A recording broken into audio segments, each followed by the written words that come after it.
ఒక వేదాన్నే మీ ఇంటి పేరుగా మలుచుకున్నారు. అందులో ఉన్న ఆంతర్యం.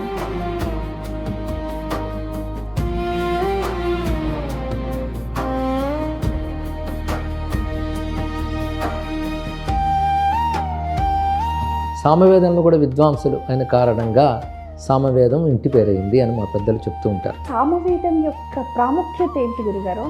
సామం అంటే లొంగ తీసుకున్నట, మనకు అనుకూలంగా చేసుకున్నట. దేవతలు మనకు అనుకూలమవుతారు. అసలు ఇంతకీ ఎవరి వల్లభ గణపతి? విశుక్రుడైన రాక్షసుడు విఘ్న యంత్రం అనే దాన్ని ప్రయోగిస్తాడు. దాంతో శక్తిశాలన్నీ నిర్వీర్యం అయిపోతాయి.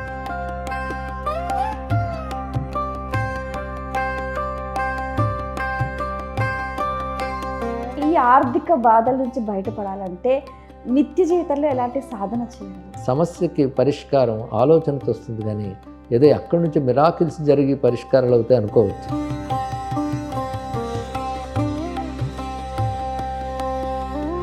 ఒక చెడు అలవాట్లు ఉన్న వాళ్లకు ఎటువంటి పాపం లభించే అవకాశం ఉంటుందంటారు? పాపం దాకా ఎందుకమ్మా, ఇక్కడే రోగాలు పీడితులైపోయి బాధపడుతున్నారు కదా. అది మహాపాపం, అందులో సందేహం లేదు. ముఖ్యంగా ఇక్కడ జరిగితే దుష్టశక్తులు ఆకర్షింపబడతాయి. నిత్య జీవితంలో ప్రతి ఒక్కరూ చేసుకోవాల్సిన సాధన, పూజా విధానం. ముందు ఈశ్వరుడు కూడా ఉన్నాడు, స్పృహ ఉండాలమ్మా. అందుకు నిత్యం మన ఇళ్లల్లో కూడా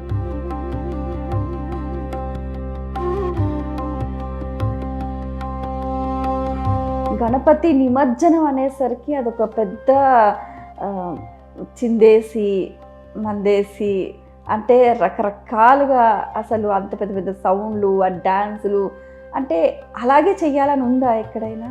ఇవంతా వికృత ధోరణులని నా ఉద్దేశం. ఇవేమీ హిందూ మత స్వరూపం కావు, అవేమీ లేవు శాస్త్రాల్లో.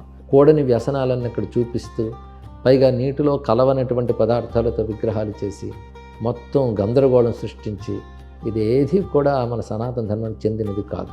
కృష్ణుడు అనగానే అందరూ ఒక ప్రేమ, 16,000 మంది గోపికలు మాత్రమే ఆ వైపే చూస్తారు.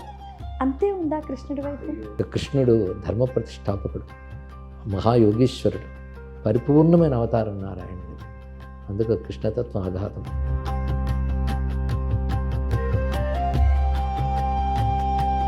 సనాతన ధర్మం ఏం చెప్తుంది? సూర్యుడు తూర్పును ఉదయించును, పడమట అస్తమించును అనేది ఎలా మారదో సనాతన ధర్మం కూడా మారదు. ఏది ఆచరిస్తే మానవుడు అన్ని రకాల అభివృద్ధిని, అంటే ధర్మ అర్థ కామ మోక్షాన్ని పొందుతాడు, ఆ బోధే సనాతన ధర్మం.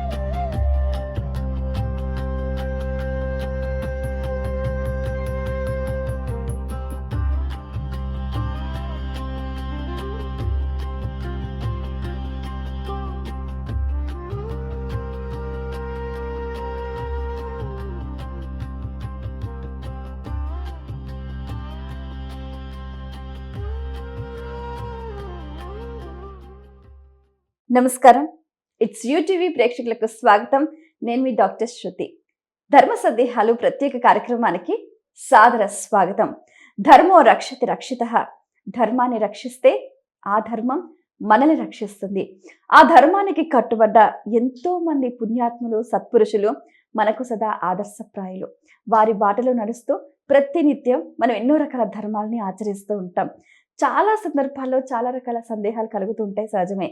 ప్రేక్షకుల సందేహాలకు చక్కటి సమాధానాలు శాస్త్రీయంగా మీ అందరికీ అందించడానికి ప్రముఖులు మనతో పాటు ఉన్నారు. వారి వాక్కు ఒక గంగా ప్రవాహం. వారి ప్రవచనం శ్రోతల గుండెల్లో ఒక భక్తి భావాన్ని, తత్వ విచారాన్ని పెంచే ఒక అమృత వర్షం.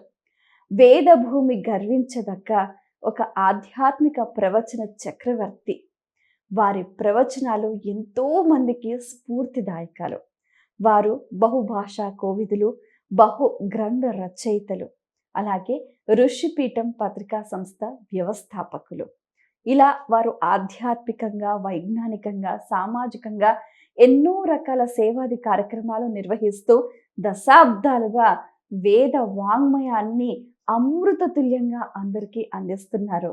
మీ అందరికీ బాగా సుపరిచితులైన ఆధ్యాత్మిక దివ్య తేజం, అలాగే సరస్వతి వరపుత్రులు, మీ అందరికీ బాగా సుపరిచితులు అయిన బ్రహ్మశ్రీ సామవేదం షణ్ముఖ శర్మ గారు. వారితో మాట్లాడి మరిన్ని విషయాలు వారి మాటలో తెలుసుకుందాం. ఈనాటి కార్యక్రమం ప్రారంభిద్దాం. నమస్కారం గురుగారు. నమస్కారం అమ్మా. మిమ్మల్ని చూస్తుంటే సరస్వతి స్వరూపం మా ముందు సాక్షాత్కరించిందా అన్నట్టుగా ఉంది గురుగారు. సాధారణంగా అందరికీ ఇంటి పేరు ఋషి పరంపరగా వస్తుంది కదండీ! మీ పేరు సామవేదం షణ్ముఖ శర్మ గారు అంటే ఒక వేదాన్ని మీ ఇంటి పేరుగా మలుచుకున్నారు. అందులో ఉన్న ఆంతర్యం. ఆ ఇంటి పేరు ఉన్న కుటుంబంలో పుట్టాను నేను. అంటే మాది అసలు వేదం స్వశాఖ కృష్ణయజుర్వేదం. మా పూర్వీకులు స్వశాఖ అధ్యయనం చేయడమే కాకుండా సామవేదంలో కూడా విద్వాంసులు అయిన కారణంగా సామవేదం ఇంటి పేరైంది అని మా పెద్దలు చెప్తూ ఉంటారు. అలా వచ్చింది మా ఇంటి పేరు. చాలా గొప్పగా ఉంది గురుగారు. అసలు సామవేదం యొక్క ప్రాముఖ్యత ఏంటి గురుగారు? అంటే భగవానుడు భగవద్గీతలో సెలవిచ్చారు, వేదానాం సామవేదోస్మి అని. అంటే వేదములన్నీ భగవత్ స్వరూపం, కానీ సామవేదానికి ఒక ప్రత్యేకత ఉంది. అందులో కొన్ని ఋగ్వేద మంత్రాలు ఉంటాయి, కానీ సామగాన రూపంలో ఉంటుంది సామమంత్రం అంతా కూడాను. ఆ సామగానం అది ఆ గానం వల్ల ఉద్గీతము మొదలైన పద్ధతుల్లో చెప్పబడుతుంది. ఆ గానం, ఆ సామగానం దేవతని ప్రసన్నం చేసుకుంటుంది. సామము అనే మాట ఉంది మనకి. సామదాన భేద దండోపాయాలు అంటారు కదా. సామం అంటే లొంగ తీసుకున్నట, మనకు అనుకూలంగా చేసుకున్నట. ఈ గాన పద్ధతిలో ఆ మంత్రాన్ని చెప్పడం వల్ల దేవతలు మనకు అనుకూలమవుతారు. అలా చేసే గానం సామం అనిపించుకుంటుంది. దానికి సంబంధించిన వేదం సామవేదం. చాలా చక్కగా సెలవిచ్చారు. అసలు మీరు ఏది చెప్పినా కూడా దానికి ఒక ప్రామాణికత అనేది కూడా ఉంటుంది. గురుగారు, మనకున్న పండుగలలో మన భారతీయ సంప్రదాయం ప్రకారం శ్రావణ పూర్ణిమ నాడు ఏం చేయాలి? ఎలా మనం విధులను ఆచరించాలి? మన పండుగలన్నీ కూడా ఒకవైపు ఖగోళం, ఇంకోవైపు భూమి యందు వచ్చే మార్పులు, వీటిని ఆధారం చేసుకుని ఉంటాయి కనుక ప్రతి పండుగకు ఒక ప్రత్యేకత ఉంటుంది మనకి. అన్నీ ఒకలా ఉండవు. శ్రావణ మాసం మనకు వర్ష ఋతువులో వచ్చేటువంటి మొదటి మాసం. ఇందులో పూర్ణిమ చాలా విశేషం. ఏ మాసానికైనా పూర్ణిమ మాస సారం అంటారు. అలా ఈ శ్రావణం అంటేనే వ్రతమాసం అని దీనికి ధర్మశాస్త్రాలు చెప్తుంది. దీని యొక్క సారం పూర్ణిమ గనక ఈరోజు వ్రతదినంగా చెప్తూ, ఈరోజు అనేక మంచి మంచి కర్తువులు, శాస్త్రం చెప్పిన సత్కర్మలు ఇవి ఆచరిస్తే అద్భుతమైన పరిపూర్ణ ఫలాలు, సద్య ఫలాలు లభిస్తాయని వర్ణిస్తున్నారు. అది దీని యొక్క ప్రత్యేకత. శ్రావణ పూర్ణిమ నాడు లక్ష్మీదేవిని ఏ విధంగా ఆరాధించాలి గురుగారు?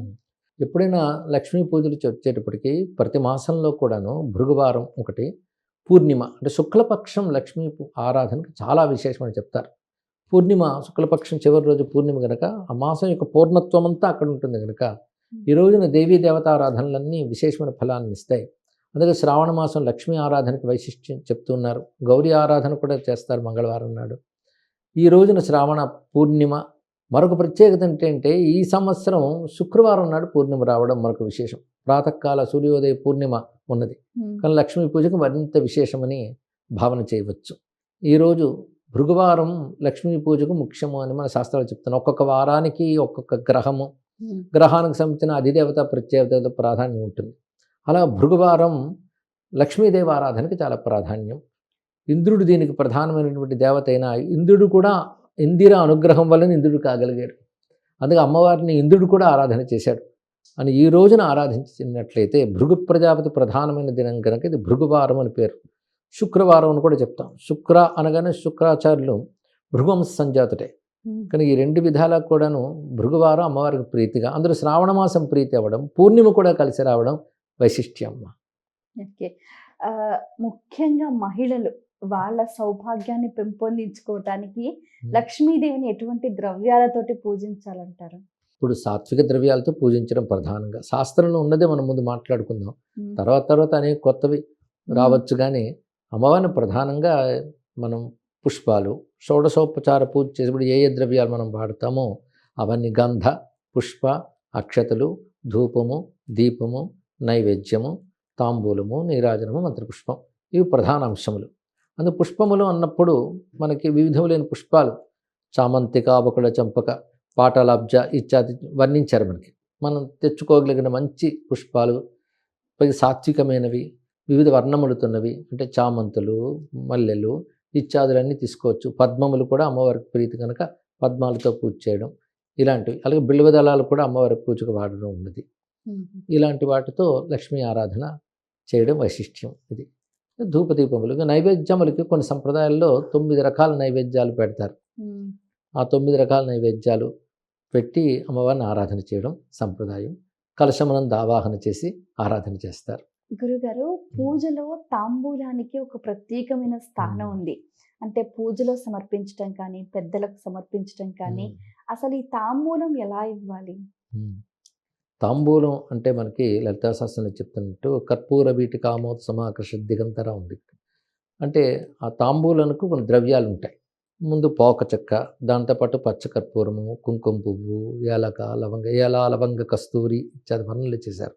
అలా సుగంధ ద్రవ్యాలతో కూడిన తాంబూలం అమ్మవారికి ఇవ్వడం అది సంప్రదాయం. మనకి తాంబూలాత్ భోగమాప్నుయాత్ అని శాస్త్రం చెప్తున్నది. ఒక్కొక్క సమర్పణ వల్ల ఒక్కొక్క ఫలితం. దీపాత్ జ్ఞానం, ధూపాద్ ఐశ్వర్యం, గంధాత్ పుణ్యమాప్నుయాత్, తాంబూలాత్ భోగమాప్నుయాత్ అన్నారు. ఇక్కడ ఒక్కొక్క దానికి మనకి ధర్మబద్ధమైన భోగం లభించాలంటే తాంబూల ఉపచారం వల్ల లభిస్తుంది అని శాస్త్రం చెప్తున్నది. అందుకు తాంబూలం ఒక పరిపూర్ణం ఉపచారం కింద చెప్తారు. ఉపచారములు ఇంచుమించు చివరిది. దీని తర్వాత నీరాజనమతి పుష్పాలు వస్తాయి కనుక తాంబూలం పూర్ణత్వం ఉంది. పైగా ఇంకా తాత్వికంగా చెప్తే తాంబూలం ఎన్నో ద్రవ్యాలు వేస్తాం, కానీ మనం దాన్ని స్వీకరించాక ఆ ద్రవ్యాల వర్ణం ఏది ఉండదు, ఎరుపు రంగులకు మారుతుంది. అంటే అర్థం రకరకాల ద్రవ్యాలు ఉన్నా తిరిగి ఏకవర్ణంలోకి రావడం అనేది కొంచెం తాత్వికంగా అన్వయించి చెప్తూ ఉంటారు. ఇదేమో తాంబూల సేవ అనేది చాలా విశేషంగా చెప్పబడుతున్నదమ్మా. అదే అన్నదానంలో కూడా అందరూ ఎక్కువగా తాంబూలానికి ఎక్కువగా ప్రాధాన్యత ఇస్తూ ఉంటారు. తాంబూలం ముఖశుద్ధ్యర్థం అని అంటారు ఇక్కడ. అంటే మన ముఖశుద్ధి చేస్తుంది. అంటే సుగంధ ద్రవ్యాలు ఉంటాయి కానీ ముఖశుద్ధి అవుతుంది. పైగా మంత్రం చెప్పినా ఏది చెప్పినా కూడాను శుద్ధమైన ముఖంతో చెప్పాలి. అందుకే నోరు కడుక్కోవడం అనేది శౌచంలో ఒక భాగంగా చెప్తారు ఇక్కడ.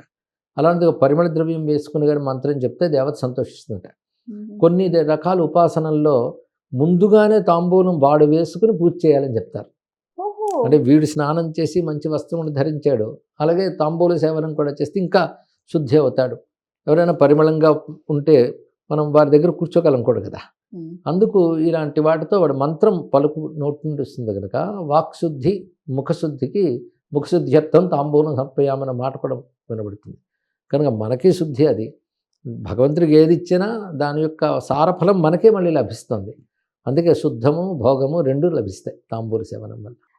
శ్రావణ పూర్ణిమ అంటే హయగ్రీవ జయంతి అని చెప్తూ ఉంటారు. ఇంతకీ ఈ హయగ్రీవులు ఎవరు?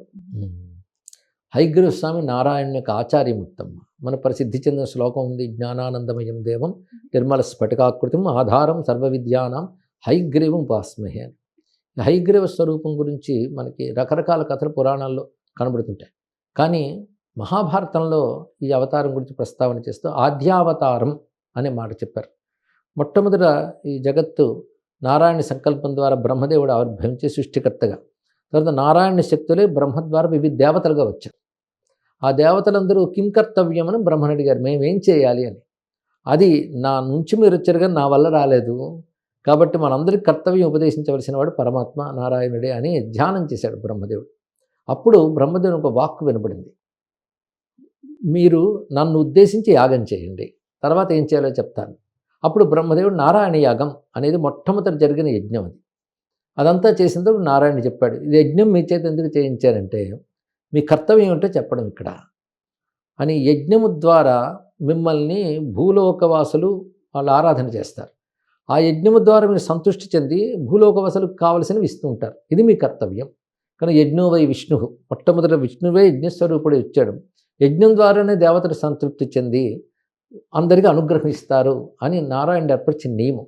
అదే సహయజ్ఞా ప్రజా సృష్ట్వా పురోవాచ ప్రజాపతి అనేన ప్రసవిష్యధ్వం యశవోస్తిష్టకామధుకుని భగవద్గీతలో స్వామి చెప్పాడు. ఇది మహాభారతంలో మనకి భీష్మాచార్య వారు చెప్పిన వృత్తాంతం ఇప్పుడు చెప్పినది. ఆ విధంగా యజ్ఞస్వరూపుడైన విష్ణువు అనుగ్రహించాడు. ఇక్కడ గమనించవలసిందంటే విష్ణు దర్శనం కాలేదు, విష్ణు బోధ మాత్రమే బ్రహ్మకు వినబడి బ్రహ్మ ద్వారా దేవతలకు లభించింది. తర్వాత దేవతలు అప్పటి నుంచి యజ్ఞాన్ని ఆధారం చేసుకుని ఉన్నారు. కానీ యజ్ఞం మనం చేయడం వల్ల దేవతలకి యజ్ఞం బలమిస్తుంది. తద్వారా దేవతలు మనకి బలాన్ని, ప్రకృతికి పుష్టిని ప్రసాదిస్తారు. ఇది యజ్ఞ నియమం. యజ్ఞమే నారాయణ యొక్క స్వరూపం. అది యజ్ఞో వై విష్ణు అని కూడా చెప్పడం. యజ్ఞో యజ్ఞపతిర్యజ్వా యజ్ఞాంగో యజ్ఞవాహన చదువుకుంటాం. అటు తర్వాత దేవతలందరూ ఆనందంగా వారి కర్తవ్యం తెలుసుకుని అక్కడి నిష్క్రమించిన తర్వాత బ్రహ్మదేవునికి నారాయణుడు ప్రత్యేకంగా ప్రత్యక్ష దర్శనం ఇస్తాడు. ఆ దర్శనం హయగ్రీవ స్వరూపంతో దర్శనమిస్తాడు మొట్టమొదటిగా. అందుకే ఆద్యావతారం అని పేరు కూడా చెప్పారు. ఆ హయగ్రీవ రూపంతోనే మొదట శృతి వేదములు బ్రహ్మదేవుడికి అనిచ్చాడు. ఇప్పుడు యజ్ఞం చేయమన్నాడు. యజ్ఞానికి జ్ఞానం వేదము ద్వారా రావాలి. కానీ వేదములు ఇచ్చినటువంటి వాడు హయగ్రీవ రూపంగా నారాయణుడే. దాన్ని అందుకున్నాడు బ్రహ్మదేవుడు. అంటే వేదం ఏమంటే పుస్తకమని కాదు, ఇక్కడ వేద జ్ఞానం బ్రహ్మదేవుడు స్ఫురింపజేసిన వాడు నారాయణుడు. అందుకే బ్రహ్మకు కూడా వేదములు ఇచ్చిన వాడు కనుక స్వామి గురించి వేదములు యందు కూడా తగుంహదేవం ఆత్మబుద్ధి ప్రకాశం యో బ్రహ్మాణం విదధాత పూర్వం అనే మంత్రంలో కూడా చెప్తారు. ఇక్కడ బ్రహ్మదేవుడికి మొట్టమొదటి వేదములు ఇచ్చినటువంటి నారాయణుడు పరమాత్మ. అది హయగ్రీవ రూపంతో ఇచ్చాడు. అందుకే హయగ్రీవుడు వేద జ్ఞానాన్ని ఇచ్చాడు. ఆ వేద జ్ఞానమే సర్వజ్ఞానములు కూడా. బ్రహ్మదేవుడు ఆ వేద జ్ఞానం పొందిన తర్వాత ఆ జ్ఞానముతో సృష్టి చేశాడు. అంటే ఎవరైనా ఏ కర్తవ్యం జ్ఞానంతో చేయాలి కదా. సృష్టి అనబడే కర్తవ్యం విష్ణువిచ్చిన శక్తితో, విష్ణువిచ్చిన జ్ఞానంతో చేశాడు. ఆ జ్ఞానం పేరు వేదం. కనుక నారాయణుడు వేదాన్ని హయగ్రీవ రూపంతో ఇచ్చాడు కనుక ఆచార్యమూర్తిగా ఆయన మనం ఉపాసన చేస్తున్నాం. బ్రహ్మదేవుడికే వేద జ్ఞానాన్ని స్ఫురింపజేసిన వాడు మా బుద్ధికి కూడా ఏది క్షేమమో దాన్ని స్ఫురింపజేయుగాక, కైవల్యానికి అనుగుణమైనటువంటి బుద్ధిని మాకు ప్రసాదించుగాక అని మంత్రం కూడా మనకి వేదం మీద కనబడుతుంది. ఆ తర్వాత మరొక రాక్షసుడు, అతడు హయగ్రీవ రూపంలోనే ఉంటాడట. అతడు వేదమును అపహరించి తీసుకుపోతే మళ్ళీ హయగ్రీవ స్వరూపంతోనే వచ్చి ఆ వేదాలను తిరిగి ఉద్ధరించి ఇచ్చాడు అని కూడా మనకి మరొక కథ కూడా భారతంలో ఉంది, ఇతర పురాణాల్లో కూడా కనబడుతుంటుంది. అంటే మొదటిచ్చినవాడు ఆయనే, మధ్యలో అసుర శక్తులు ఆక్రమించి తీసుకెళ్ళగానే మళ్ళీ తీసుకొచ్చినవాడు ఆయనే. కానీ హయగ్రీవ స్వరూపంతో చూస్తున్నాం. హయగ్రీవ తత్వం మనం భావన చేయాలంటే వేదాల్లో స్పష్టంగా అర్థమయ్యే అక్షరాలు ఉంటాయి. మామూలు భాషకు అందనటువంటి దివ్య నాదములు ఉంటాయి. ఆ నాదములు ప్రణవం కానీ ఉద్గీతం కానీ ఇలా చెప్పబడుతుంటాయి. ఆ నాదములన్నీ ఆయన యొక్క హయవదనంగా ఉంటాయి, అక్షరశక్తులన్నీ శరీరంగా ఉంటాయి. కనుక వేద స్వరూపుడైన యజ్ఞస్వరూపుడు, ఛందోమయో మఖమయోఖిల దేవతాత్మ అనొక మాట భాగవతంలో వర్ణించారు హయగ్రీవ స్వామి గురించి చెప్తూ. ఛందోమయ మఖమయ దేవతాత్మ. ఛందోమయ అంటే వేదం అంతర్రూపుడు, మఖమయ అంటే యజ్ఞస్వరూపుడు, అఖిల దేవతాత్మ అంటే సర్వదేవతా స్వరూపుడు అయినటువంటి హయగ్రీవ స్వామి ఇవాళే ఆ వేదాన్ని ఇచ్చాడు అని సంప్రదాయంలో చెప్తారు. శ్రావణ పూర్ణిమ నాడు హయగ్రీవ స్వామి వేద విజ్ఞానాన్ని ఇచ్చాడు. అందుకే శ్రవణం అన్న వేదమేగా. శ్రవణం అంటే ఒక శబ్దాన్ని మనం శ్రవణం చేస్తాం. శ్రవణ నక్షత్రం, శ్రవణ నక్షత్రం నక్షత్రాలకు ఒక్కొక్క దానికి ఒక అధిపతి ఉంటాడు. శ్రవణ నక్షత్రానికి అధిపతి నారాయణుడు విష్ణువు. కనుక శ్రవణ నక్షత్రం పూర్ణిమ రావడం, శ్రవణం అనగానే శృతి అని వేదమునికి పేరు. బ్రహ్మదేవుడు మొట్టమొదటి విన్నాడు, ఆయన నుంచి తపస్సు జనులైన ఋషులు విన్నారు. అలాగే తపస్సులో వాళ్ళు విన్న దివ్య శబ్దమే వేదం. అందుకే మనకు వేదం కూడా పరంపరగా పుస్తక రూపంలో కాకుండా శ్రవణ రూపంలో, శ్రవణ సంప్రదాయంలో వచ్చింది. కనుక శ్రవణ నక్షత్రానికి శ్రవణ రూపమైన ప్రథమ శబ్దమైన వేదానికి అనుబంధం ఉంది. అందుకు శ్రవణ నక్షత్రంతో కూడిన పూర్ణిమ నాడు మొట్టమొదటిగా శృతి అనబడేటువంటి వేద విద్య లభించింది కనుక ఈ రోజున మన హయగ్రీవ స్వామిని ఆరాధిస్తాం. ఈ రోజున చేసే పర్వమంతా కూడా వేదాన్ని ఉద్దేశించగానే జరుగుతూ ఉంటుంది. బాగా ఉంది. అయితే ఇప్పుడు సామాన్యులు అంటే లౌకికంగా ఉన్న వాళ్ళు హయగ్రీవ స్వామిని ఎలా ఆరాధించాలంటారు?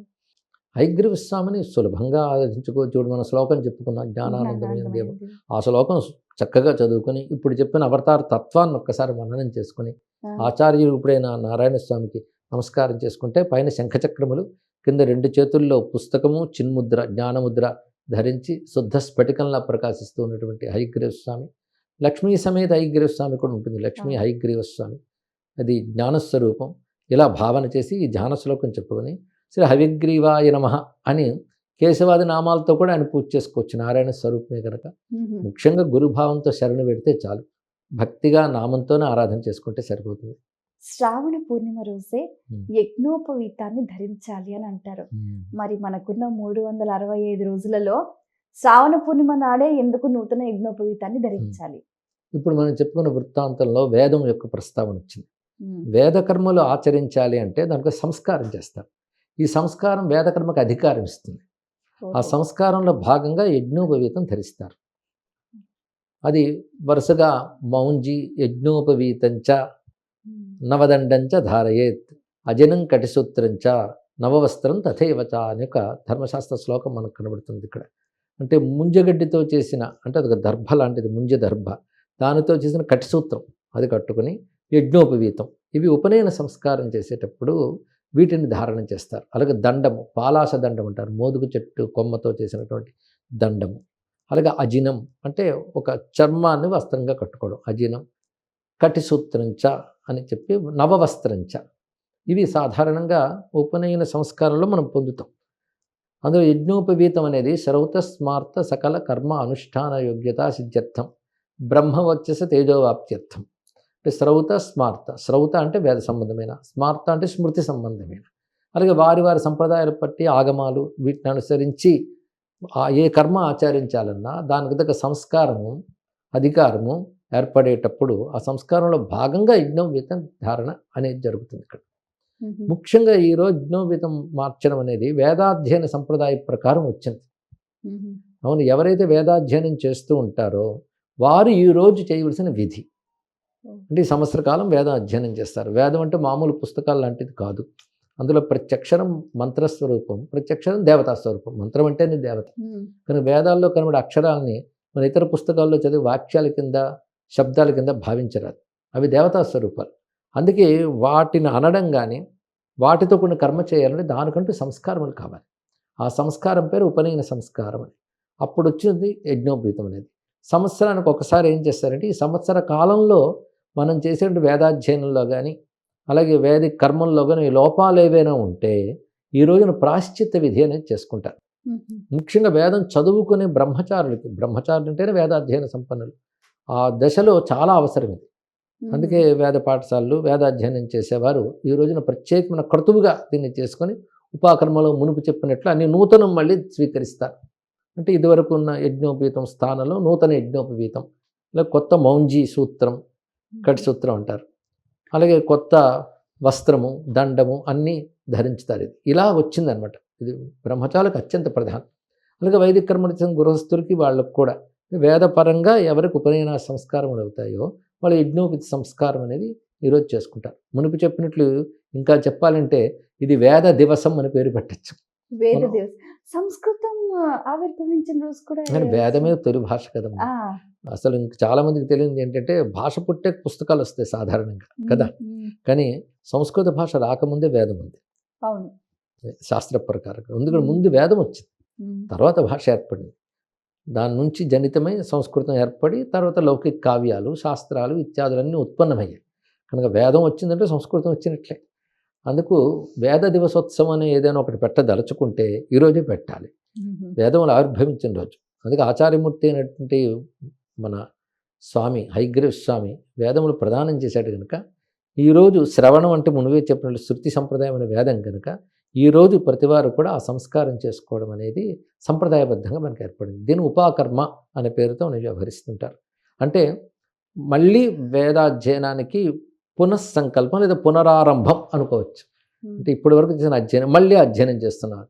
అయితే అధ్యయనం పూర్తయిన వాళ్ళు కూడా శ్రౌత కర్మ పరాయణులే ఉంటారు కనుక మళ్ళీ శ్రౌత కర్మకి వాళ్ళు సంసిద్ధులు అవుతూ ఇప్పటి వరకు చేసిన దాంట్లో జ్ఞాత అజ్ఞాత దోషములు ఏవైనా ఉంటాయి వాటికి హోమాదుల ద్వారా ప్రాయశ్చిత్తం చేసుకుని నూతన యజ్ఞోపవీతధారణ తర్వాత ఈ ప్రాయశ్చిత్తాది హోమములు చేసుకుని మళ్ళీ పునరంకితం అంటారే అలా అధ్యయనానికి కర్మాచరణకి సిద్ధమవుతారు. అలా ఏర్పడింది ఈ రోజున యజ్ఞోపవీతధారణ అనేటువంటిది వచ్చినది.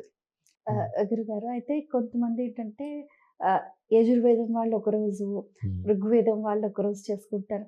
వేదం శాఖలు ఏమైనప్పటికీ ఒకటే రోజు చేసుకోవచ్చు కదా, అంటే ఎందుకు ఆ వ్యత్యాసం? మీరు శాఖలో భేదం ఉన్నప్పుడు దానికి తగ్గ సంస్కార భేదాలు కూడా కొన్ని ఉంటుంటాయి అమ్మా. సంప్రదాయంలో ఇవన్నీ చెప్పబడుతుంటాయి.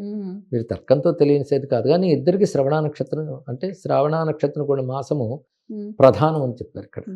ఆ ప్రాధాన్యం చెప్పేటప్పుడు శ్రవణ నక్షత్రం శుక్లపక్షం పంచమి హస్త, అలాగే శ్రవణ నక్షత్రం ఎప్పుడు వస్తే అప్పుడు ఋగ్వేదానికి ఉపాకర్మ అని చెప్తారు. ఈ పూర్ణిమ నాడు శ్రవణ నక్షత్రం సాధారణంగా వస్తుంటుంది కనుక ఇది యజుర్వేదులకు ఉపాకర్మ. ఇక సామగులకు మాత్రం కొంత శ్రవణ నక్షత్రంతో కూడిన హస్త నక్షత్రం, శ్రవణ హస్త ఇవన్నీ ముఖ్యమని చెప్పారు. హస్త ఎక్కువగా సామవేదులకు చెప్తారు. భాద్రపద మాసంలో శుక్ల పక్షం కూడా శ్రేష్టమని చెప్తారు.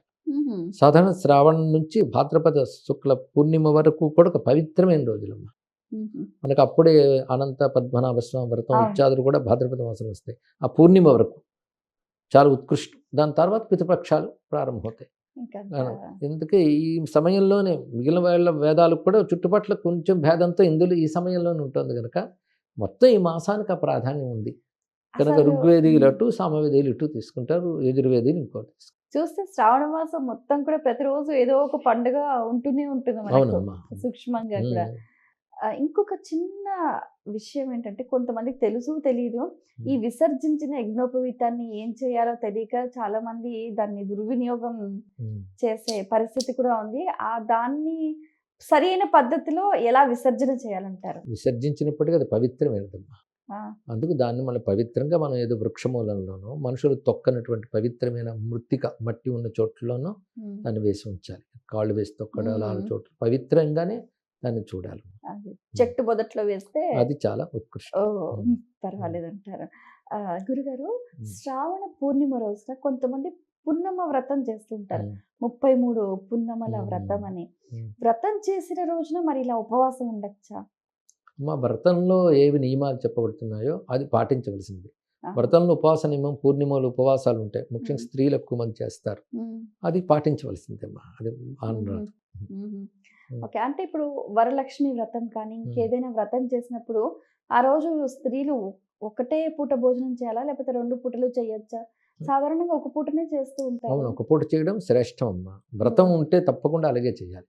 అయితే మ్మ్. సాధారణంగా శ్రావణ శుక్రవారం వరలక్ష్మి వ్రతం అనేది మాత్రం పూర్ణిమ పూర్వస్థ శుక్రవారే అన్నారు ఇక్కడ. మ్మ్. అంటే పున్నమి శుక్రవారం కలవడం యోగం కాదనంగానే పూర్ణిమకు ముందు వచ్చే శుక్రవారం అన్నారు ఇక్కడ.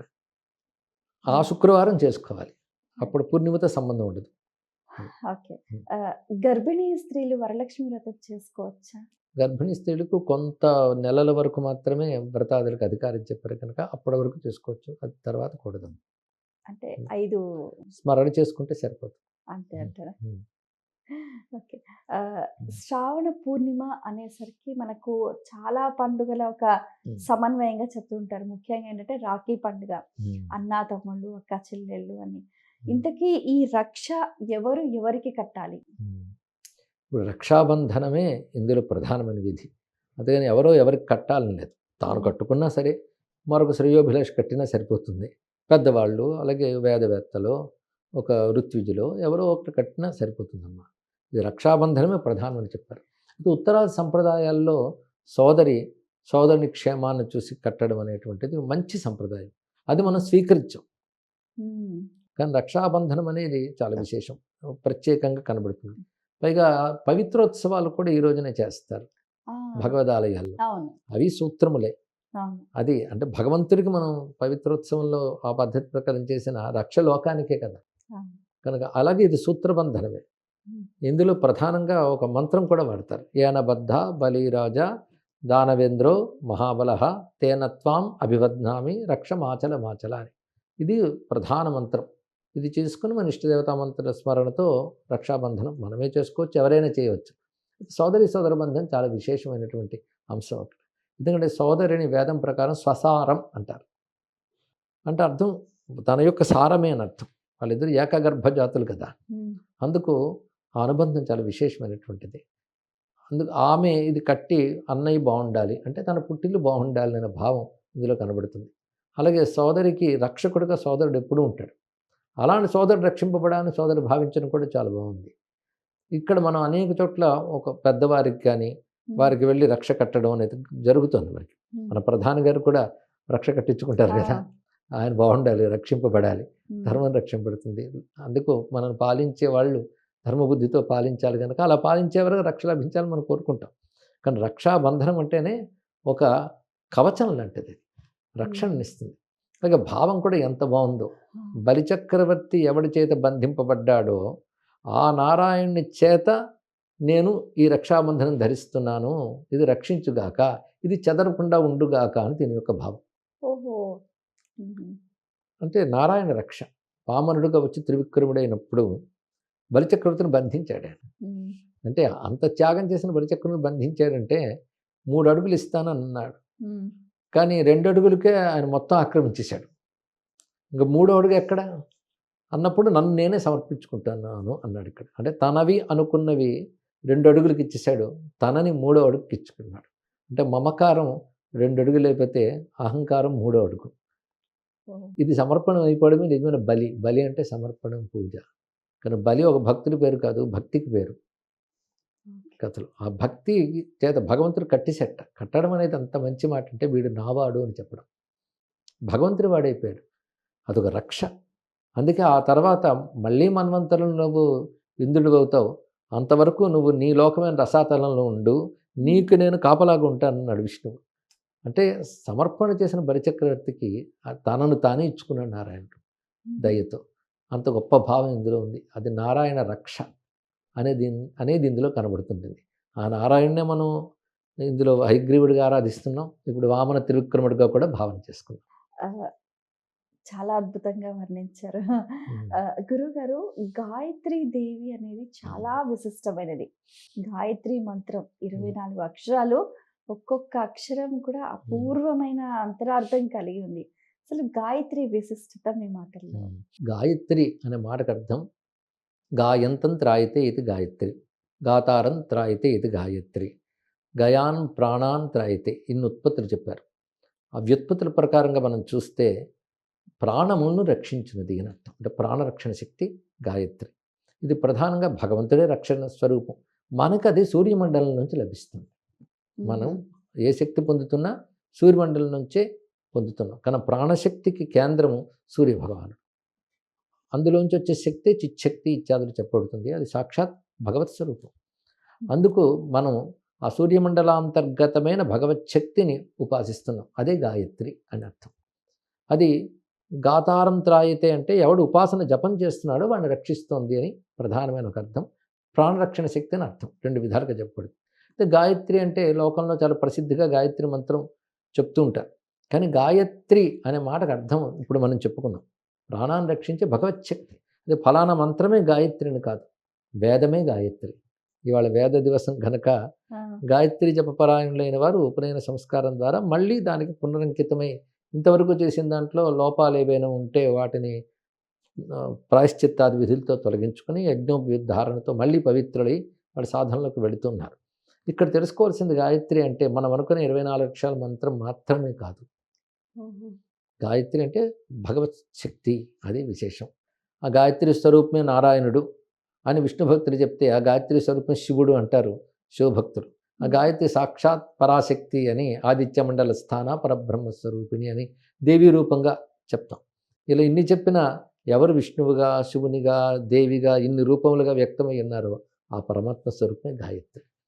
గాయత్రి ఫలానా దేవతది అని లేదు, సర్వదేవతాత్మకమైనటువంటి భగవత్ స్వరూపం అనే భావం. అయితే ఇందులో వేద అనుసారంగా ఉపనయన సంస్కారం పొందిన వారు వేద సంబంధమైన గాయత్రి చేస్తారు. గాయత్రి సాధారణ 24 అక్షరాలు ఉన్నది ఎక్కువ ప్రసిద్ధిగా ఉంటుంది. కానీ వేదం ప్రకారం 32 అక్షరాలు గాయత్రి ఉంది. 4వ పాదం ఉంది. ఇప్పుడు సాధారణ 3 పాదాలు గాయత్రి, త్రిపద గాయత్రి సంస్కారంతో చేస్తారు. చతుష్పాద గాయత్రి ఉంది, అంటే 4వ పాదం కూడా ఉంటుంది.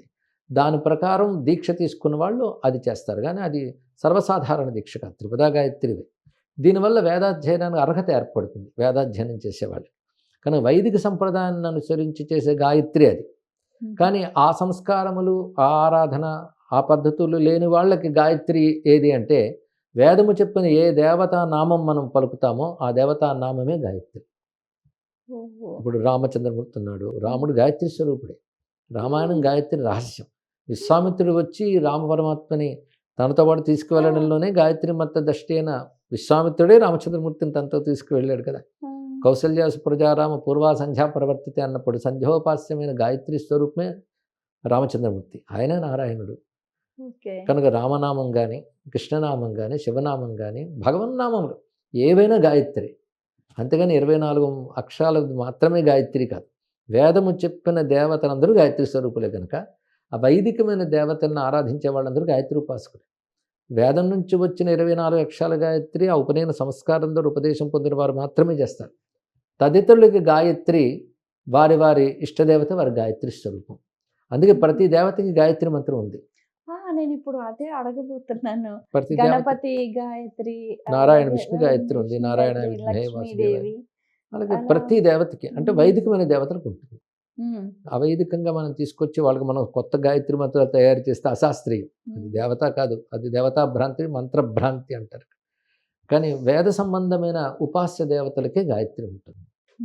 అంటే ఏ దేవతా మంత్రం చేసినా ఆ మంత్రం పుష్టి పొందాలంటే మళ్ళీ ఆ దేవత గాయత్రి చేయాలి. జపం చేశాక. అంటే అర్థం ఏంటి? సర్వదేవతలు గాయత్రి స్వరూపులే. అంటే ఒక సూర్యమండలం కిరణాలు భావిస్తే కిరణమంతా సూర్యుడేగా. అలాగే గాయత్రి మంత్రాలు అందరి దేవతలకి ఉన్నాయి ఇక్కడ. అందుకే మనం ఏ దేవతను ఉపాసిస్తామో ఆ దేవత గాయత్రి స్వరూపమే అని సంధ్యాకాలాల్లో మనం ఉపాసిస్తే ప్రతివారు గాయత్రి చేస్తున్నట్లు.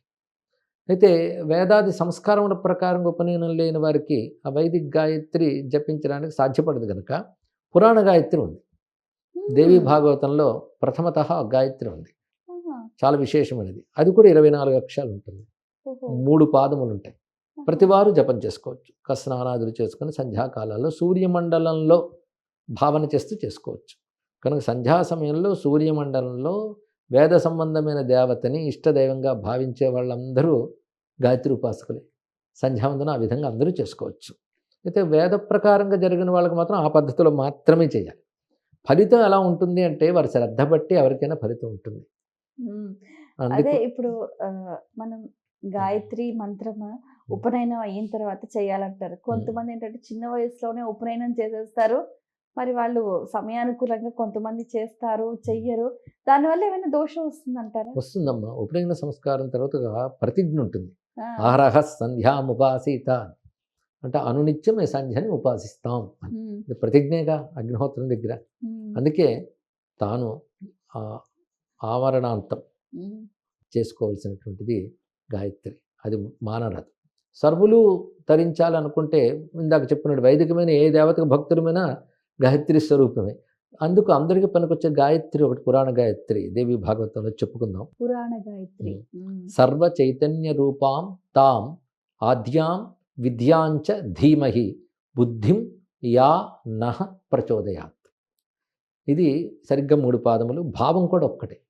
ఇది సులభంగా అర్థమవుతుంది. సర్వ చైతన్య రూప, అందరిలో చైతన్య స్వరూపంగా ఎవరు ఉన్నారో అటువంటి ఆద్యాం సృష్టికి పూర్వమే ఉన్నది, విద్య తెలుసుకునే శక్తిగా ఉన్నటువంటి ఆ చిచ్చక్తిని నేను ఉపాసన చేస్తున్నాను.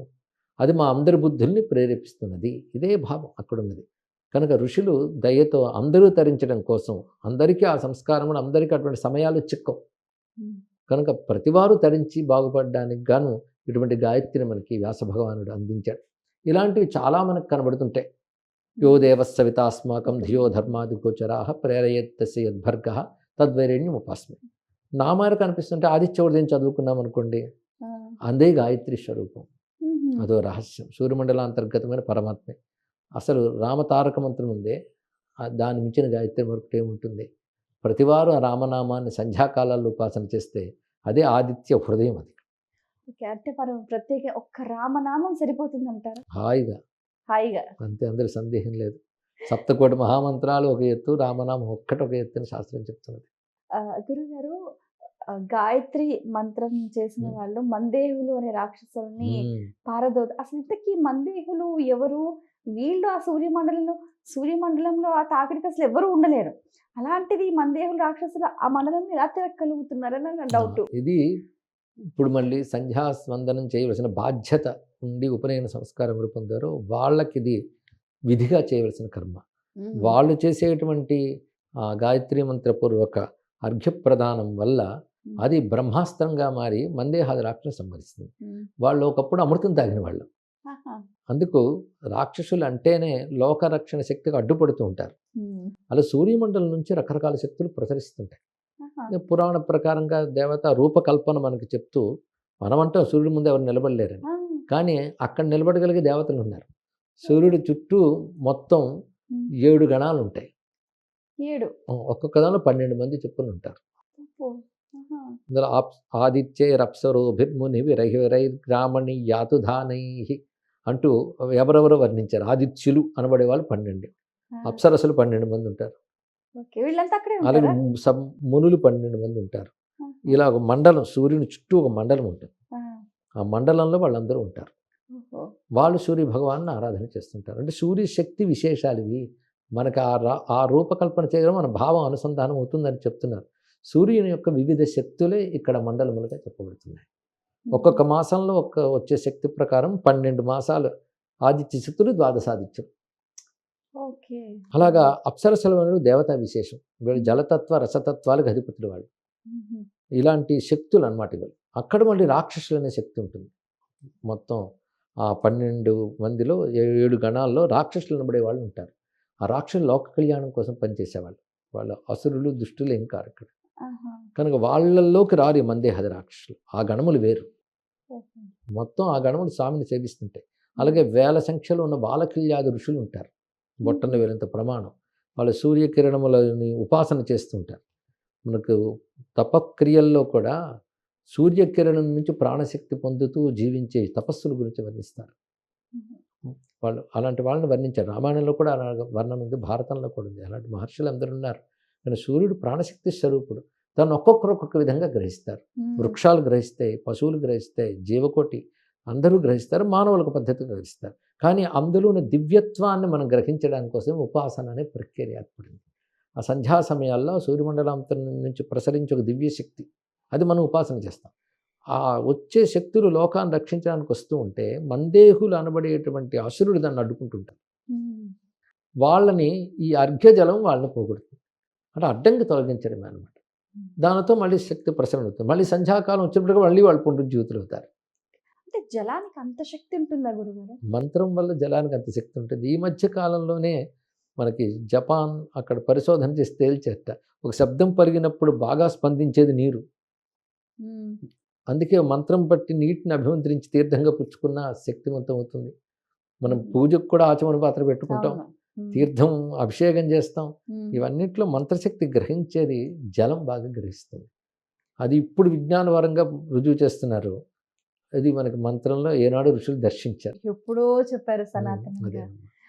అందుకని నా గురుగారు నదీ స్నానం కూడా చాలా ముఖ్యం అని చెప్తూ ఉంటారు. నదులు స్నానాల గురించి చాలా శాస్త్రములు ఉన్నాయి. అందులో మన పుణ్య నదులు, వాటి శక్తి విశేషాలు వేరు. అంటే ప్రతి ఒక్కరూ సామాన్యంగా లౌకిక జీవనంలో ఒక సూర్యోదయ సమయంలో కానీ సూర్యాస్తవ సమయంలో కానీ నమస్కారం చేసుకోవటం వల్ల ఎటువంటి ఫలితాలు ఉంటాయంటారు? అదే నిత్య జీవితంలో ప్రతి వారు అలవాటు చేసుకోవాలమ్మా. ఏ వర్ణం వారైనా, స్త్రీ అయినా పురుషుడైనా సంధ్యా సమయాల్లో శుచిగా అయ్యి సూర్యమండలం వైపు తిరిగి అందులో తమ ఇష్టదైవాన్ని భావన చేస్తూ వాళ్ళకి తెలిసిన స్తోత్రమో మంత్రమో జపం చేసుకోవాలి. ఎలాగైతే అన్యమతస్థులు వారు నమాజులు చేస్తారో వాళ్ళ దగ్గర మనము నేర్చుకోవాలి ఆదర్శం. మనకు కూడా విధులు ఉన్నాయి, మనం చేయట్లేదు. అందుకు మనం ఇవి పాటించాలి. తప్పకుండా ఈ సంధ్యాశక్తి పెరగాలంటే ప్రతివారు వారి వారి పద్ధతుల్లో ఆరాధన చేయాలి. అలాగే సందర్భం వచ్చింది కనుక చెప్పుకుంటున్నాం. యజ్ఞోపవీతం అనేది వేదాధ్యయన సంపన్నంగా వాళ్ళు చేయవలసింది వాళ్ళు చేస్తారు. అవి కాకుండా యజ్ఞోపవీతం మార్చుకోవడం మరికొన్ని వర్గాల్లో కూడా ఉంది. ఇప్పుడు వేదాధ్యయన సంపన్నులు కాకపోయినప్పటికి కూడా వాళ్ళు ఎవరికైతే విధింపబడిందో వాళ్ళది పాటించవలసిందే. కొత్తగా చేసుకోక్కర్లేదు, కానీ పరంపరగా వస్తున్నది మాత్రం పాటించాలి. యజ్ఞసూత్రం త్రివృత్స్వరం అన్నారు ఇక్కడ. అంటే ప్రధానంగా 3 ముళ్ళు యజ్ఞోపవీతానికి ఉంటాయి. బ్రహ్మచారి వేసేది కూడా 3తో ఉంటుంది. గృహస్థికి మొత్తం 9 సూత్రములు ఉంటే 3 ముళ్ళు వస్తాయి. 3 చాలా ప్రధానం. ఈ 3 ఋగ్యజు సామములకు అకార ఉకార మకారాలకు సంకేతం. అదే అగ్నిహోత్రంలో గార్హపత్య అవనీయ దక్షిణాగ్ని స్వరూపం. అది త్రిమూర్త్యాత్మకం కూడా. వేదం ప్రధానంగా 4 వేదాలైనా ఋగ్యజు సామములనే 3 మంత్ర భేదాలతో ఉంటుంది కనుక వాటికి సంకేతంగా యజ్ఞోపవీతం ధారణ చేస్తారు. రెండవది, మనలో ప్రధానంగా ప్రాణశక్తి ప్రసరించేది కుండలిని రూపంలో వెన్ను నుంచి శిరస్సు వరకు. యోగుడికి వెన్నులోంచి వెళుతుంది శిరస్సు వరకు, మనకైతే శిరస్సు నుంచి మూలాధారం వరకు సామాన్యులకు ఉంటుంది. మొత్తానికి ప్రాణశక్తి ప్రసరించేది కుండలిని. అది కూడా మళ్ళీ 3 విడా పింగళ సుషుమ్నా నాడులు. దానికి సంకేతంగా కూడా యజ్ఞోపవీతాన్ని చెప్తారు. గురుగారు, ప్రస్తుత లౌకిక జీవనంలో చాలా మంది ఏంటంటే పీకల్లో కష్టాల్లో కూరుకుపోయి అప్పుల బాధతో సతమతమవుతూ ఏం చేయాలో తెలియక ఎవరు ఏది చెప్తే అది ఆచరిస్తూ సరైన ఫలితం రాలేదో నిరాశ చెందుతూ చివరికి ప్రాణాలను కూడా త్యాగం చేస్తూ ఉన్నారు. చాలా జరుగుతున్నాయి. అసలు ఇంతకీ ఈ ఆర్థిక బాధల నుంచి బయటపడాలంటే నిత్య జీవితంలో ఎలాంటి సాధన చేయాలి? ఇప్పుడు బాధలు అనేక రకాలమ్మా. ఆర్థికం అయితే ఒకటి, ఆరోగ్యపరంగా మరొకటి, కుటుంబ సమస్యలు ఒకటేమిటి అనేక రూపాలతో వస్తుంటాయి. బాధలకి భయపడిపోయి పారిపోవడం కూడదు. ఎందుకంటే ఇప్పుడు మనం తప్పించుకున్న కర్మానుభవం తప్పదు కనుక ఈ జన్మ పూర్తి చేసుకున్నా మరో జన్మలో అనుభవించాల్సి వస్తుంది. కనుక బాధ నుంచి తప్పించుకునే ఉపాయం జ్ఞానం మాత్రమే. జ్ఞానం తెలుసుకోవాలి. కష్టాలు సుఖాలు వస్తూ ఉంటాయి, పోతూ ఉంటాయి. వాటికి మనం చరించిపోకూడదు. ఒక ఆధారం మనకు కావాలి. ఎందుకంటే పెద్ద ప్రవాహం వస్తుంటే ఒక దృఢమైన స్తంభం పట్టుకున్నాం అనుకోండి, అది ప్రవాహం వెళ్ళిపోతుంది కానీ మనం కొట్టుకుపోం. కలగా ఒకప్పటి కర్మలను అనుసరించి ఇప్పుడు కష్టాలు వస్తాయి, సుఖాలు వస్తాయి. కష్టాలు ఎప్పుడు ఉండవు, సుఖాలు ఎప్పుడు ఉండవు, వస్తూ ఉంటే పోతుంటాయి. కానీ మనం మాత్రం దృఢమైన ఆధారం ఉండాలి. ఆధారం ధర్మం, దైవం. ధర్మాన్ని ఆచరిస్తూ దైవాన్ని విశ్వసిస్తూ ఉండాలి తప్ప మనం భయపడకూడదు దేనికి కూడా. సమస్యకి పరిష్కారం ఆలోచనతో వస్తుంది కానీ ఏదో అక్కడి నుంచి మిరాకిల్స్ జరిగి పరిష్కారాలు అవుతాయి అనుకోవద్దు. మన ఆలోచనతో మనకు భగవంతుడు మంచి బుద్ధి ఇచ్చాడు. బుద్ధికి పదును పెడితే పరిష్కారాలు మనకే దక్కుతాయి, మనకే తెలుస్తాయి. కానీ ఆలోచన విధానం మార్చుకోవాలి. మనకు సుఖపడిపోవాలని ఎక్కువ అనుకుంటూ ఉంటాం. అలా అనుకోకూడదు. సుఖపడాలని అనుకోకూడదు. మనం ధర్మంగా బ్రతకాలనుకోవాలి. సుఖదుఖాలు వస్తూ పోతూ ఉంటాయి. కనుక ధర్మాన్ని ఆచరించాలి, దైవాన్ని విశ్వసించాలి. ధర్మాన్ని ఆచరించాలి, దైవాన్ని విశ్వసించాలి. ఈ లైన్ చాలా బాగుంది గురుగారు. ఇంకా దైవాన్ని ఆశ్రయించాలన్నా సరిపోతుంది. ఇక్కడ దృఢంగా పట్టుకోగలగాలి ఇక్కడ. కానీ దైవాన్ని నమ్మిన వాడికి భయం ఏంటమ్మా? అప్పుడు ఏదొచ్చినా ఆయన ప్రసాదమైన స్వీకరించాలి. కష్టం వచ్చినా నష్టం వచ్చినా ప్రతి కష్టం ఒక పాఠం నేర్పుతుంది. అది మన పనికొస్తుంది అని. కష్టం కూడా అలా కష్టమే ఉండదు, కొంచెం చూస్తే ఆ పక్కనే ఒక సుఖం ఉంటుంది. ఇది తెలుసుకోవాలి. కనుక ఎప్పుడూ కూడా జీవితం చాలించాలనుకోకూడదు. సుఖంగా బ్రతకడమే జీవితానికి పరమార్థం అనుకోవద్దు. ధర్మంగా బ్రతుకుతూ ఉంటే ఉండే తృప్తి వేరు, భగవద్విశ్వాసంలో కలిగే ధైర్యం వేరు. ఈ రెండు ఎప్పుడూ ఉండాలి. అది ఇచ్చే ఆనందం ఏ కష్టం అది తెలియనివ్వకుండా చేస్తుంది. ఇక్కడ కష్ట సుఖాలు కూడా మన భావాలే. నిజానికి కష్టం లేదు, సుఖం లేదు, రెండూలు. అది జ్ఞానం వల్ల కలుగుతుంది. కనుక జ్ఞానం ఎప్పటికప్పుడు మన పెద్దల ద్వారానో బోధల ద్వారానో ఎప్పటికొకటి మనసుకి పట్టించుకోవాలి. అందుకే శ్రవణం మననం అన్నారు. ప్రస్తుతం నా సమాజంలో గురుగారు యువత ఎక్కువగా వ్యసనాల బారిన పడిపోతున్నారు. అసలు ఒక వ్యసనం, ఒక చెడు అలవాట్లు ఉన్న వాళ్లకు ఎటువంటి వాళ్లకు శిక్ష కానీ ఎటువంటి పాపం లభించే అవకాశం ఉంటుందంటారు? సప్త వ్యసనాలు ఉన్నాయి, దానికి మహాపాప ఫలాలే చెప్పారు. మద్యపానానికి కొన్ని పాపాలు, అది ఎక్కడో తర్వాత నరకంలో అనిపిస్తాను కాదు, బ్రతికే నరకం అయిపోతుంది వాడికి.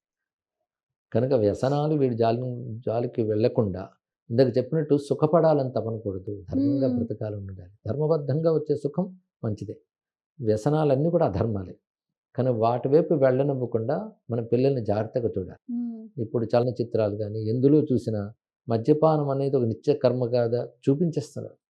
ఒకప్పుడు అది లేదు, చాటుమాటుగా భయపడుతూ చేసేవారు. ఇప్పుడు ఇళ్లల్లో ఈ కుటుంబం ఆ కుటుంబం అని కాదు, అన్నీ ఇలా అయిపోతున్నాయి. కానీ వ్యసనం ఒక మామూలు అలవాటు కింద మంచినీళ్ళప్రాయంగా అయిపోయింది. అలాంటి వాటిని ప్రోత్సహించకూడదు. వాటి మీద కఠినమైన చర్యలు ప్రభుత్వం తీసుకోవాలి, సమాజం కూడా తీసుకోవాలి, ఇంట్లో పెద్దలు కూడా జాగ్రత్త పడాలి. అంటే ఇది చేస్తే మనకి ఇది ఉంటుందని ఒక భయం ఉంటుందన్న దాని జోలికి వెళ్లకుండా ఉంటారు కదా. అందుకనే వ్యసనాల బారిన పడిన వారికి ఎటువంటి పాపం దాకా ఎందుకమ్మా, ఇక్కడే రోగాలు పీడితులు అయిపోయి బాధపడుతున్నారు కదా. అది మహాపాపం, అందులో సందేహం లేదు. ముఖ్యంగా ఇక్కడ జరిగితే దుష్టశక్తులు ఆకర్షింపబడతాయి. కనుక వ్యసనపరుడు బుద్ధిని శరీరాన్ని పట్టి పాలార్చుతాయి, పీల్చి పిప్పి చేస్తాయి. కనుక వాడి జోలికి వెళ్తే ఇక్కడే దుఃఖానుభవం, పాపం ఎక్కడికో నరకం దాకా వెళ్ళక్కర్లేదు. ఇంకొకటి గురుగారు, ఇప్పుడు చాలా మంది ఏంటంటే మోసం చేసి హ్యాపీగా జీవిస్తూ ఉంటారు. చాలా మంది అనుకుంటూ ఉంటారు మనం ఇంత కష్టపడ్డా మనకు రావట్లేదు, వాళ్ళు చాలా ఈజీగా ఆ ఆనందాన్ని అనుభవిస్తున్నారు అని అంటుంటారు. ఇది నా డౌట్ అనమాట. అంటే అది దానికి సంబంధించి మన కోణం నుంచి మనం చూస్తాం కానీ ప్రతివాడి జీవితం మనకు పూర్తిగా తెలియదు కదమ్మా. వాడు బతుకులే ఇన్ని కష్టాలు పడుతుంటాడు, సుఖంగా ఉండడం కూడా డబ్బు సంపాదించడం అనుకుంటాం. అది ఉన్నవాళ్ళు పడుతున్న కష్టాలు ఎన్నో. ఓ కుటుంబపరమైన బాధ ఉండొచ్చు, మరొకటి ఉండొచ్చు. కనుక సుఖంగా బ్రతికేవాడు ఎవ్వడూ లేడు, దుఃఖంగా బ్రతుకుతున్నవాడు లేడు. ఈ రెండు కలిసే వస్తూ ఉంటాయి. కనుక అధర్మంగా ఉంటే సుఖపడతాడు అనుకోవద్దు. అధర్మంగా సుఖపడ్డాడు మన దుర్యోధనుడు, ఏమైంది? చివరికి సర్వనాశనం అయ్యాడు. అధర్మంగా సుఖపడ్డాడు రావణాసురుడు, ఏమైంది? సర్వనాశనమే. కనుక ధర్మబద్ధంగా ఉంటూ కష్టాన్ని కూడా తట్టుకునే వాళ్ళే చివరికి విజయాన్ని సాధించారు. అవి మన గ్రంథాలు చెప్తున్నాయి. ఇప్పుడు మోసం చేయటం, పక్క వాళ్ళని దూషించటం, లేకపోతే ఏడుపు అంటే ఓర్చుకోకపోవడం, ఇలాంటి గుణాలు అనేవి ఎక్కువగా చూస్తున్నాం ప్రతి చోట, ఇంట్లో, బయట, సమాజంలో. మనం వాటిని ఏ విధంగా స్వీకరించాలంటారు? అంటే వాటి పట్ల మన దృష్టి ఎలా ఉండాలి? అంటే సహజంగా ఇవి అన్ని చోట్ల ఉంటాయమ్మా. దైవీ గుణాలు, ఆసురీ గుణాలు. మీరు ఇప్పుడు చెప్పినవన్నీ ఆసురీ గుణాలు. ముందు చేయవలసిన మనలో లేకుండా చూసుకోవాలి. అవతల ఉన్నాయా లేవా కంటే ముందు మనలో ఉన్నాయా లేవా చెక్ చేసుకుంటూ జాగ్రత్త పడుతూ ఉంటే అవతల వాటిని మనం అర్థం చేసుకోగలం. అర్థం చేసుకొని వాటి దాడి మనకు రాకుండా మనం జాగ్రత్త పడగలం. నిత్య జీవితంలో ప్రతి ఒక్కరూ చేసుకోవాల్సిన సాధన, పూజా విధానం. ముందు ఈశ్వరుడు కూడా ఉన్నాడు స్పృహ ఉండాలమ్మా. అందుకు నిత్యం మన ఇళ్లల్లో కూడా శుభ్రపరచుకుని ఇంట్లో 2 పూట్ల ఒక దీపం వెలిగించుకొని భగవత్స్మరణ చేసుకోవడం అనేది సామాన్యంగా ప్రతివాడు అలవాటు చేసుకోవాలి. ఉమ్. అది చాలా రక్షణ చేస్తుంది. అలాగే ఈశ్వరుడు ఉన్నాడన్న ధైర్యం మన చేతి ధర్మం ఆచరించేలా చేస్తుంది, దుఃఖానికి కుంగిపోకుండా చేస్తుంది. అది ప్రతివాడు పాటించవలసింది చాలు. ఇక పెద్ద పెద్ద పూజలు పునస్కారాలు వారి వారి శక్తి అనుసారం వాళ్ళు చేసుకుంటారు. కొంతమంది ఇప్పుడు అపమృత్యు దోషం, ఉమ్. చివరి క్షణంలో కొట్టుమిట్టాడుతూ ఉంటారు. అటువంటి అపాయ స్థితిలో ఏం చేయాలి? ఎలా ఆరాధన చేయాలి? ఎవరిని పట్టుకోవాలి? భగవంతుడే అమృత స్వరూపుడు. ఉమ్. అలాగా ఒక మృత్యుంజయ స్మరణ చేసుకున్న, ఉమ్. నరసింహస్వామిని స్మరించిన ఇవన్నీ అపమృత్యు అకాల మృత్యు దోషాలను పోగొడతాయి. ఆహా. నరసింహస్వామి, మృత్యుంజయుడు మృత్యుంజయుడు. అంతే. మనం ఆరాధించే భగవంతుడే మృత్యుంజయుడు, ఆయన నరసింహుడు. ఇంకొకటి ఏంటంటే గురుగారు, వల్లభ గణపతిని మీ ద్వారానే మేము తెలుసుకున్నాం. అంతకుముందు మాకు తెలియదు. ఉమ్. అసలు ఇంతకీ ఎవరి వల్లభ గణపతి? అది మంత్రశాస్త్రాల్లో ఉన్నదేనమ్మా. ఉపాసనా భేదం బట్టి పేర్లు వస్తూ ఉంటాయి. ఉహు. మనకి లలితా శాస్త్రంలో కామేశ్వర ముఖాలోక కల్పిత శ్రీగణేశ ఆ స్వరూపమే వల్లభ. ఆ. శ్రీ విద్య అంటారు దాన్ని, అమ్మవారి ఉపాస శ్రీ విద్య. ఉమ్. ఆ శ్రీ విద్యలో ఈ స్వామిని ఉపాసన చేస్తారు. ఉహు. ఇది భండాసుర సంహారం జరుగుతున్నప్పుడు విశుక్రుడైన రాక్షసుడు విఘ్నయంత్రం అనే దాన్ని ప్రయోగిస్తారు. దాంతో శక్తిశాలన్నీ నిర్వీర్యమైపోతాయి. వాటి నుంచి బయటపెట్టడం కోసం అమ్మవారు పరమేశ్వరుని చూసి ఒక మందహాసం చేసినప్పుడు ఆ మందహాసం నుంచి పుట్టినవాడు వల్లభ గణపతి. అంటే శివశక్తుల ఆనంద స్వరూపుడు ఆయన. ఆ వచ్చినటువంటి స్వరూపమే వల్లభ, అంటే ప్రియమైన అర్థం. ఒక ప్రియమైన తన శక్తితో ఆయన ఉన్నాడు అక్కడ. ఆ ప్రియ శక్తి, ప్రియం అంటే ఆనందం అని అర్థం. కనుక లక్ష్మీదేవి సహితంగా ఆ వల్లభనే లక్ష్మి అంటారమ్మా, సిద్ధలక్ష్మి అని అక్కడ పేరు. అది ఓహో. వల్లభాదేవికే సిద్ధలక్ష్మి అని పేరు. లక్ష్మి అంటే లక్షణ శక్తి. ప్రతి దేవతకు లక్షణ శక్తి ఉంది. అగ్నికి తగలబెట్టడం లక్షణ శక్తి, సూర్యుడికి కాంతి లక్షణ శక్తి. అలా దేని లక్షణ శక్తి నా లక్ష్మి. ఆహా. కంటికి చూడడం లక్షణ శక్తి, అది లేకపోతే కంటికి లక్ష్మి ఏది. కనుక దాని లక్షణ శక్తే లక్ష్మి. దాన్ని ఉపాసనా భేదంలో చెప్పినప్పుడు ఆ శక్తికి ఒక రూపకల్పన ఉంటుంది. అలాగే సర్వ విఘ్నాలని పోగొట్టి కార్యసిద్ధిని చేకూర్చడం అనేటువంటి ఒక సంపద, ఒక శక్తే సిద్ధలక్ష్మి. ఆ సిద్ధలక్ష్మి మరొక పేరే వల్లభ, అంటే ఆనంద స్వరూపిణి అని అర్థం. ఇక్కడైన పరమాత్మ రూపంగా ఉపాసింపబడతాడు గణపతి. ఆయన జ్ఞానస్వరూపుడు. జ్ఞానం ఆనందం రెండు కలిస్తేనే వల్లభ గణపతి. ఓ, రాజమండ్రిలో మీకు వల్లభ గణపతి దేవాలయం మీ ద్వారా కూడా అందరికి చక్కగా స్వామివారిని దర్శింపచేస్తున్నారు మీరు. అవునమ్మా. అయితే ఒక చిన్న విషయం ఏంటంటే, గణపతి నవరాత్రుల్లో చాలా మంది గణపతి నిమజ్జనం అనేసరికి అదొక పెద్ద ఆ, చిందేసి మందేసి, అంటే రకరకాలుగా అసలు అంత పెద్ద పెద్ద సౌండ్లు, ఆ డాన్సులు, అంటే అలాగే చెయ్యాలని ఉందా ఎక్కడైనా? ఇవంతా వికృత ధోరణులని నా ఉద్దేశం అమ్మా. ఇవేమీ హిందూ మత స్వరూపం కావు. అవి ఏమీ లేవు శాస్త్రాల్లో. అసలు మృత్తికతో చేసుకుంటారు గణపతిని. ఇళ్లలో చేసేది ఆ మాత్రం ప్రమాణం ఉంటే చాలు. పార్థివ రూపం, మట్టి యొక్క తర్వాత దశ జలం. అందుకే వీటిని చేసిన తిరిగి జలంలో నిమజ్జనం చేయడం, అది సభక్తికంగా నిమజ్జనం చేస్తారు. అయితే ఒక సమూహంగా చేసినప్పుడు ఉత్సాహంగా చేసి వాళ్ళు వేయచ్చు. అంతకు మించి తప్ప కూడని వ్యసనాలన్నీ ఇక్కడ చూపిస్తూ, పైగా నీటిలో కలవనటువంటి పదార్థాలతో విగ్రహాలు చేసి మొత్తం గందరగోళం సృష్టించి, ఇది ఏది కూడా మన సనాతన ధర్మానికి చెందినది కాదు. అది వికృత రూపాలు ధరించింది.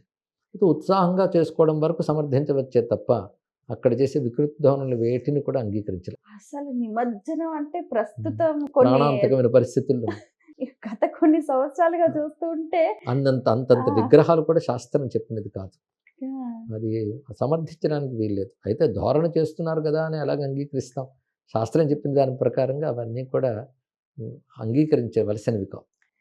మనకు సనాతనం నుంచి, ఋషికాలం నుంచి అసలు గణపతి ఆరాధన ఎలా చెప్పారు గురుగారు? కృత్వా మహీమయీం మూర్తిం అని చెప్పి పార్థివ పూజ చాలా విశేషం. లింగాల్లో పార్థివలింగార్చన కూడా చేస్తారు కదా. మన పృథ్వీ సంబంధమైన ధాతువు అది.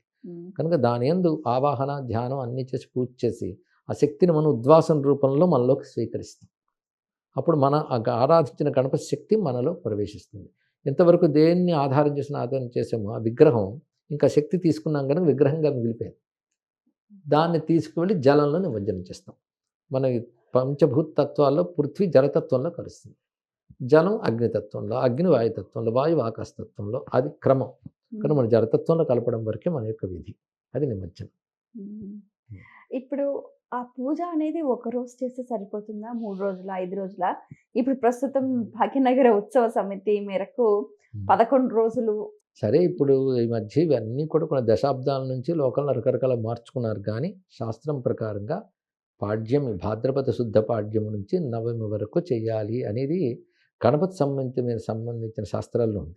నవరాత్రులు అంటే ఎప్పుడు పాడ్యం నుంచి నవమి, మ్మ్. కానీ చవితి నుంచి 9 రోజులు చేయడం, 11 రోజులు చేయడం అందరూ చేస్తున్నారు. మ్మ్. సాధారణంగా పూజ అంటే చవితి నాడు పూజ చేయడం, పంచమి నాడు పునః పూజ చేసి నిమజ్జనం చేయడం, ఇంతే శాస్త్రం. మరి ఇప్పుడు గణపతిని రకరకాల పదార్థాలతో చేస్తున్నారు కదా, కొబ్బరికాయలని, చాక్లెట్స్ అని, కర్రలని. అంటే అసలు గణపతి విగ్రహం దీంతో తయారు కాదు అన్నట్టుగా, కాదేది గణపతి విగ్రహాన్ని గణారం అన్నట్టుగా చేస్తున్నారు. మరి ఏమైనా దోషాలు ఏమైనా వచ్చే అవకాశాలు ఉంటాయా? అంటే అది పూజ కాదు, అది దేవతారాధన కాదు, అది వాళ్ళ వాళ్ళ కళా ప్రదర్శనలు, రకరకాల విన్యాసాలు, ఒక ఆర్ట్ పీస్ కింద గౌరవించాలే తప్ప దానికి ఏ ప్రయోజనం లేదు. అది శాస్త్రీయం కాదు, అది సనాతన ధర్మము కాదు. అయితే ఇప్పుడు మీరు మట్టి గణపతి ప్రశస్తం అన్నారు కదా గురుగారు. మరి మనకు ఒక పురాణంలో ఎక్కడో చదివాను, పసుపు గణపతి ముఖ్యం అని అన్నారు అది కదా. పసుపుగా గణపతి అనేది మరి ప్రతి సంప్రదాయంలోనూ ఏ పూజ చేసినా, పునస్కారం చేసినా ముందు పసుపు గణపతిని విఘ్ననాశనార్థం చేస్తారు. మ్మ్. ఈ రోజు చతుర్థి పూజ మాత్రం మ్మ్. గణపతికి 4 చేతుల వాడిగా మ్మ్. పాశ అంకుశములు ధరించి, అలాగే వరద అభయముద్రలు కానీ, లేదా చేతులు మోదకం పట్టుకుని అభయమిస్తున్న మూర్తి కానీ చెయ్యాలి అని శాస్త్రం స్పష్టంగా నిర్వచించింది. ఏ మూర్తి చెయ్యాలో కూడా చెప్పింది. దాని ప్రకారంగా ఈరోజు చేసుకుంటాం. ఒకటి గణపతికి తులసి పనికిరాదంటారు, నిజమేనా? అవునమ్మా, దానికి ముద్గల పురాణంలో కథ ఉంది. దానికి మ్మ్. అంటే ఒక్కొక్క దేవతకి కొన్ని విధులు, కొన్ని నిషేధాలు ఉంటూ ఉంటాయి. ఆహా. దుర్గకి దూర్వా పూజించకూడదు, మ్మ్. అలాగే సంపెంగా మొగలి శివునికి పూజించకూడదు, నతులస్యాం గణేశ్వరం. కథలు ఏమున్నప్పటికి కూడా ఒక ఆ దేవతా స్వరూపానికి ఇంకొక తత్వానికి విభేదిస్తుంది. అయితే వినాయక చవితి నాడు మాత్రం ఏకవింశ పత్రాల్లో తులసి వేయవచ్చు అని కూడా ముద్గల పురాణంలో ఉంది ప్రమాణం. మ్మ్. అసలు తులసి ఎందుకు అంత పవిత్రమైంది గురుగారు?